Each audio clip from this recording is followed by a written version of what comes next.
Vamos ler aqui, ó. Ele reinará a partir de Jerusalém, Miqueias 5, 2 e 6. E tu, Belém Efrata, pequena demais para figurar como grupo de milhares de Judá. De ti me sairá o que há de reinar em Israel. Olha aí que profecia linda, né? E cujas origens são desde os tempos antigos, desde os dias da eternidade. Não é que Jesus, ele foi criado. Ah, ele se originou, né? A gente pensa assim que ele se originou teve início, né? Ele teve início, ele começou. Não, as suas origens é porque ele foi gerado. Ele foi gerado do Pai, né? Então, por exemplo, o que é o verbo, né? O verbo que eu falo aqui, a palavra, Jesus. Ele é a palavra do Pai. Ele é a palavra. O que você tem que entender é que Jesus, ele é a palavra. João 6, 64. E como é que diz lá? A palavra que eu vos digo é espírito e é vida. A palavra é espírito e é vida. Então, quando a gente fala que Jesus é a palavra de Deus, que isso está escrito na coxa dele, né, o verbo de Deus, na coxa é Rei dos Reis, Senhor dos Senhores, e o seu nome também é o verbo de Deus, né?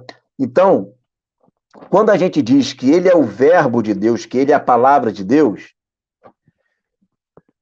é como se eu dissesse, e é isto, tá? Quando o Pai fala, a emissão da palavra dele é hoje o que a gente entende como filho. Entende? Aí eu pergunto para você, o Pai ele é eterno, você vai concordar comigo em gênero, número e grau. O Pai não foi criança, não teve um momento em que o Pai ele precisou aprender a falar. Ele é, né? Então, o Pai sempre teve o que nele? No seio dele, né? A palavra. Então, Jesus, ele é eterno. Porque Jesus é a palavra. Só que teve um momento que essa palavra se manifestou. Foi manifestado pelo Pai. E quando que a palavra foi manifestada? Né? Lá no princípio. Quando, por meio do verbo, por meio de Jesus, todas as coisas foram criadas. E aí, por meio do verbo, por meio dessa palavra, e aí é um mistério, porque é como se a palavra, esse verbo, e eu não vou entrar nesse mérito aqui, porque isso ultrapassa a minha mente, né? Ultrapassa a minha capacidade humana de raciocinar, mas é como se uma pessoa, em forma de palavra, estivesse dentro de outra pessoa. Mas é o que está escrito, né?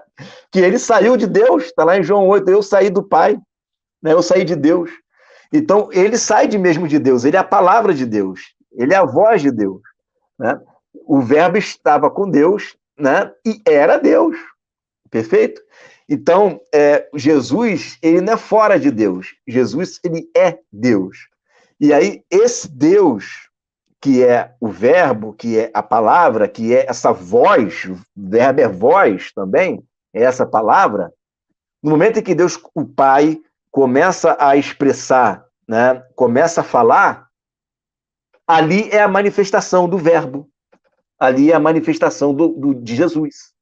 Né? E veio a mim a palavra do Senhor dizendo, não é isso que está lá escrito? E veio a mim a palavra do Senhor. Quem é a palavra do Senhor? É Jesus. Né? Então, esse mistério, porque não tem como, a Bíblia não entra em detalhes, ela fala assim, ela explica assim só, mas ela não entra em detalhes de como que funciona, como é uma pessoa, como é que uma palavra é uma pessoa. A palavra é uma pessoa, né? A palavra é Jesus, é essa revelação que nós temos, que a palavra é uma pessoa, e o Pai é uma outra pessoa, só que essa palavra veio do Pai, e o Pai é eterno, como a palavra dele também é. Né? Então a gente não tem como mensurar como que funciona o mecanismo disso. Como é que é o mecanismo? Por que é assim? A gente só tem a Bíblia, né? E ela nos dá algumas pistas, mas ela não entra em detalhes. Eu acho muito perigoso a gente querer entender além disso, que a gente pode acabar entrando num campo minado.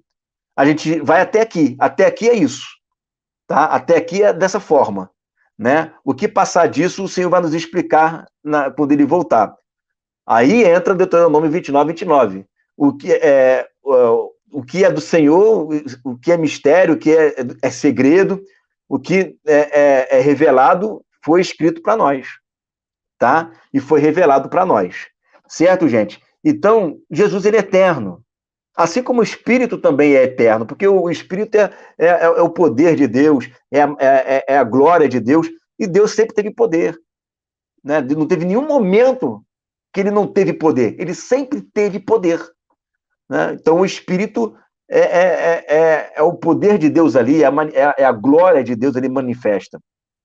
E Jesus é a palavra, né? E aí, o Pai, na eternidade passada, de repente, ele vai lá e cria as coisas, né? E no momento em que ele cria, o que aparece? Aparece o verbo que estava dentro do Pai, né? Por isso ele é gerado do Pai, ele não é criado. Jesus não é criado. Jesus era gerado, porque o Pai nunca ficou mudo. O Pai sempre teve uma palavra, só não manifestou. Um belo dia ele manifestou. E quando ele manifestou, quem apareceu? O Filho. Estava lá, sempre com ele, né? E assim é. Por isso que Jesus também é Deus eterno, gerado, mas não criado. Amém? Vamos lá. E cujas origens são desde os tempos antigos, desde os dias da eternidade. Portanto, né, o Senhor os entregará até o tempo em que aqui está em dores tiver dado à luz. Então, o restante de seus irmãos voltará aos filhos de Israel. Olha aí, tá vendo? Então, a igreja dará à luz, né? A igreja vai manifestar o filho varão, e os filhos de Israel vão voltar, né? E ele se manterá firme, apacentará o povo na força do Senhor, na majestade do nome do Senhor, seu Deus. Caramba, hein? Olha aí. Por que é seu Deus se Jesus é Deus? Deus tem Deus? E agora, hein? Já leu lá em Apocalipse? Porque aquele que vencer, né, farei coluna do templo do meu Deus, né? Da nova Jerusalém, que desce do céu do meu Deus. Deus tem Deus? Por isso Deus, o teu Deus, está lá em Salmos, né? 110. Por isso Deus, o teu Deus, te ungiu com óleo de alegria. Deus tem Deus? Né? Olha aí o texto. O texto está dizendo, na majestade do nome do Senhor, seu Deus. Né? Então, o verbo, apesar dele ser Deus, porque como toda aquela explicação que eu dei ali agora, tá? Da palavra ser eterno, do verbo ser eterno, tá sempre ali com o Pai, né? Não ser criado, tudo isso que eu acabei de explicar. Só que quem é que tem a autoridade sobre a palavra? É o Pai. A palavra não faz as coisas por si mesma. A palavra obedece a um comando, né? Então, esse comando, por exemplo, a palavra que eu tenho falado é uma palavra que parte de mim, né? Mas ela só fala porque eu quero. E ela só faz aquilo que eu quero, né? Então, o verbo, ele é sujeito à vontade do Pai. O Filho, ele é sujeito à vontade do Pai, né? Sempre, desde a eternidade foi assim, né? Por isso que ele tem um Deus acima dele, né?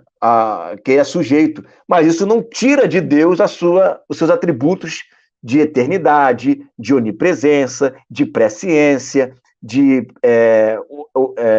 eternidade, mas o quê? Onipotência. Não tira dele. Porque tudo que o Pai ele é também. Né? Agora, no tocante à autoridade, à cabeça, que falei, né, chefe, o Pai tem preeminência. Por quê? Porque Jesus ele é o verbo do Pai. Por isso que diz, ele estava com e era. Estava e era. Né? Ele estava com Deus Pai, mas ao mesmo tempo ele também era divino tão quanto o Pai é. Certo?